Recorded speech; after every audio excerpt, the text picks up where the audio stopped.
Yo, good morning. Good afternoon. And good evening. We are your hosts. I am Robert. I'm Tia Roche. And thank you for tuning in to the Securely Insecure podcast.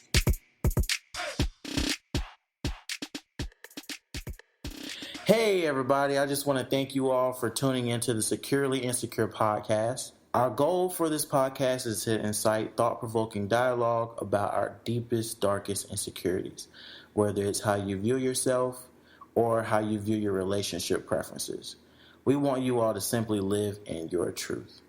So without further ado, let's get into episode 1.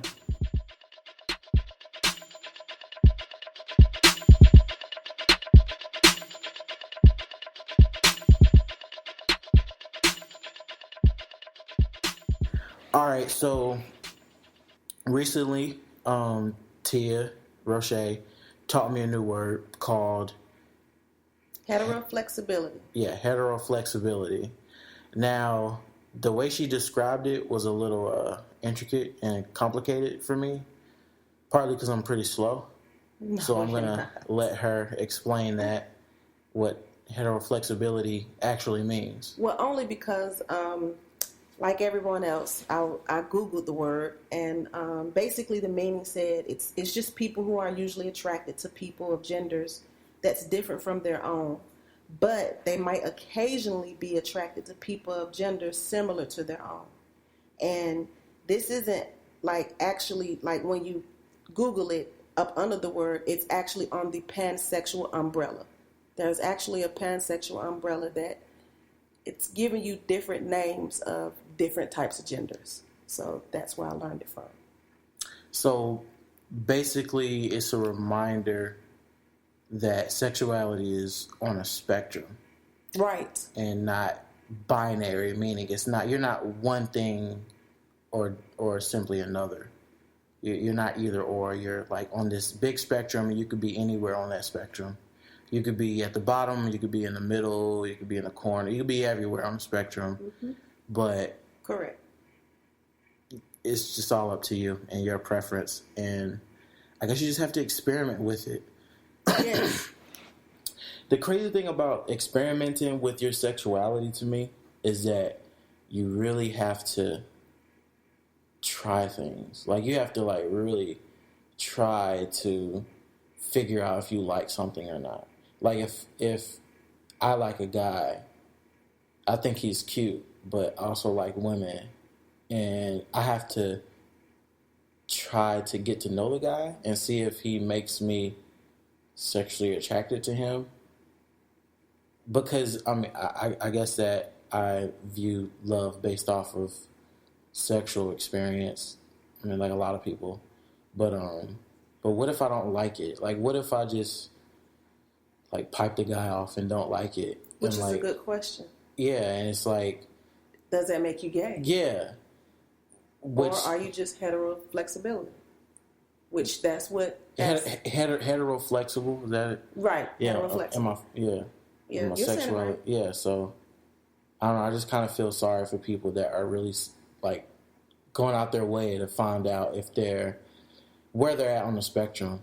Do you do that though? Do you have to go out and figure out where you are, or is it just is what it is?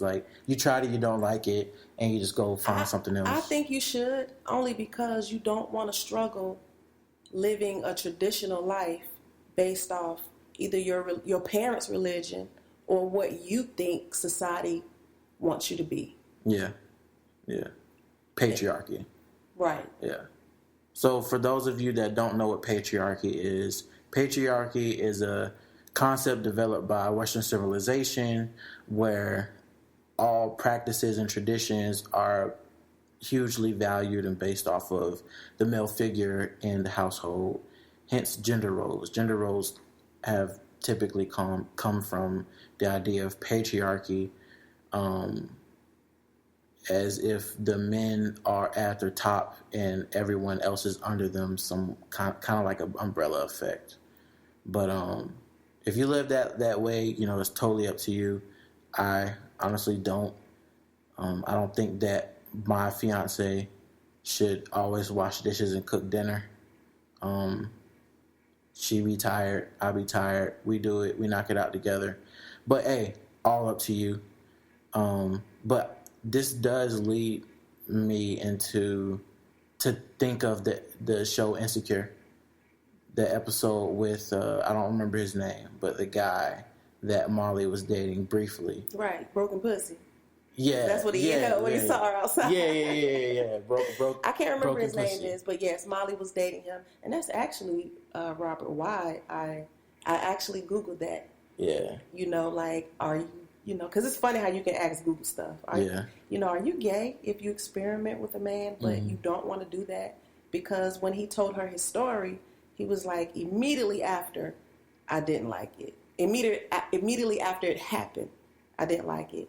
And she was like, what? And then she went to her friends, and was like, when she told them what happened. She kicked that nigga out, though. Right. Well, no, not at first, remember, because she went to her friends, and they basically was like, well, what's wrong? Can a nigga get his dick sucked? That's what one girl said. By another dude. Right. Well, because, they feel like men one of her friends felt like men should be able to be free. What's wrong with that? Yeah. And her other friend, which is Issa Rae, I love her. Shout out to you on Insecure. She pretty much told Molly, I think you should give it a try.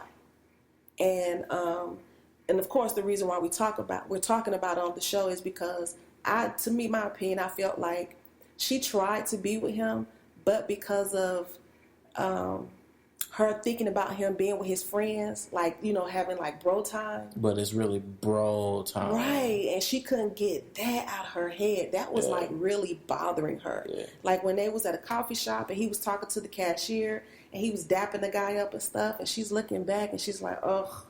And then she started picturing it, when he was, trying to go down on her. Yeah. And she was like, wait, stop. I just can't. She tried. And it was a scene where his head was going up and down. Yes, no one does that like that, though. When the head goes up, come on, son. You don't do that. That was TV, Tommy. that was extreme. Right. So, like, she did give it a try, and I applaud her for that. Yeah. Because she listened to her friend, but her insecurities. Yeah. It wouldn't let her get past it. Yeah. It led her to make a bad decision, because if you watch the show, she comes back to him like so many times trying to get with him because they really, really clicked. Yeah. But she just couldn't get that out of her head. Yeah, they had a connection. He should have never said that. You think so? I think honesty is refreshing. But you're right. He was a nice guy. If he would have never said that, I think that Molly would have, like, of course. And that's what happens in real life. Yeah. So, yeah. That's a good question. Yeah. If something like that does happen to you, would you tell? Yeah. Or would you keep it to yourself? Yeah. But I feel like you should, because you won't want no one else outside of your household telling her before you did, because that could mess things up 15 years down the line. That'd be nuts. See, that's the thing, though. Uh-huh. That's the thing. Like, if you're married, right? You've been married for, like you said, 15 years. Or just a long-term relationship. Yeah, long-term relationship. Because a lot of people don't believe in marriages now. Yeah. You're in a long-term relationship, and, you're in love. Y'all live together. You're thinking about having a kid with this guy. Y'all just casually talking, and your dude's like, yeah, I sucked a nigga dick before. It was nothing. So I didn't like it, whatever. Yeah. It was my college days. I didn't like it. I never did it again. I love you, though. And right. What now? Do you pack up everything and walk out the door? Or is that something you just gotta sit in a room by yourself, meditate, pray on it? If you're secure, it would not bother you at all. Yeah. But to be honest, securing your sexuality. Exactly. Yeah. If you're securing your sexuality, it would not bother you at all. Yeah. That much I do feel. Like, I don't know, I feel like that is an example of the restrictions men have on sexuality in a relationship, though. Like, so what if, like, your boyfriend told you that? You've been with your guy for ample amount of years. And what if he just came home and he was just like, I met somebody that, I had dealings with, and you were like, oh, what's her name? And he says his name is Darius. And you could take a double take now. You're like, hold on, what? His name? Oh, he. That would be really hard. Like Molly, I would give it a try because before he told me that, he was pretty much everything I wanted. Yeah. In a man. Yeah. And am I going to let this one little small thing that I'm insecure about? He's not, because apparently he came out and told me. Yeah. You know, we all make mistakes. We all experiment here and there when you're young. Yeah, so, you know, I mean, and some people look at it as it's no different, you know, than a woman being with a woman, and some people don't agree. Yeah. But it would be very, very hard for me. Very hard. Why do you feel like it's more socially accepted for a woman to experiment than a man? Just because that's just the way it's been since the day of time. Yeah. That like homosexuality just isn't manly enough. Like it's a sign of weakness in a man. Yes. It is. Yeah. And men shouldn't be vulnerable.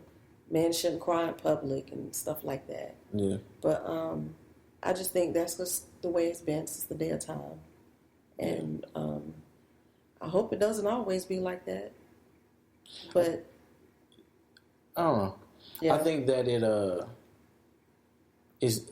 I can understand the idea that is he having bro time or is it bro time? Right, because think about it. The reason why I said I would try, but I couldn't do it because, okay, case in point, what if my man come home tonight and, I don't know, you know, I'm not feeling good.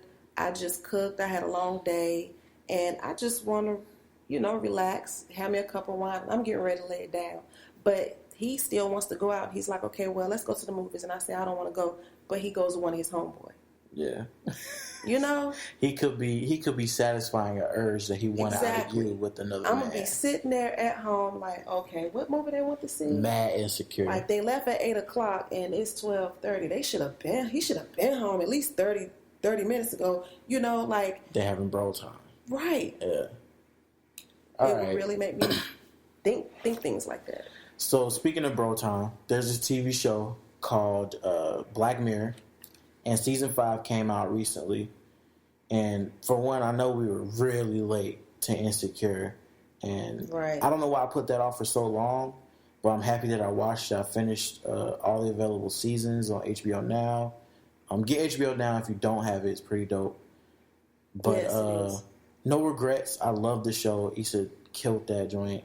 And she's hilarious. Yes. Everybody on that show is hilarious. But Black Mirror. So my boy Falcon from MCU, Anthony Mackie, right? Right. And this guy kind of looks like the metrosexual Meek Mill, and they're best friends in this episode of Black Mirror, right? And throughout the episode, you know, you see them, they're bros. You clearly see they're best friends. And they play this VR video game. It kind of looks like Mortal Kombat mixed with Tekken. It looks like a dope game. I would love to play it one day if that ever happened. But it's VR. So they're like actually punching and kicking each other in this virtual reality game. And they can feel all physical sensations. So if I get punched in the jaw in the game, I feel like a dude just knocked my chin off. You know, in real life. So they're fighting, and shortly into the fight, they start making out.